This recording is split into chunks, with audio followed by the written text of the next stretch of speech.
Titos, question. Saan yung most relaxing place mo? Ako kasi, dito. Yan, no? Yan.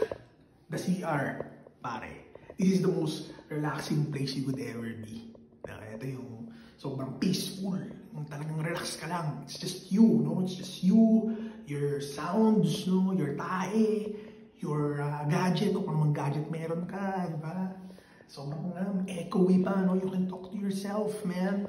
Walang gagambahala sa'yo. No? Yung wife ko, pag alam na nandito ako sa CR, matik, do not disturb.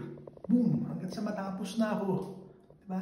Peaceful, parang just a little bit of time. Sobrang peaceful dito, sobrang relax. Man, this is my Mikasa, my bat cave, my fortress of solitude, man. This is it. This is the most relaxing place ever.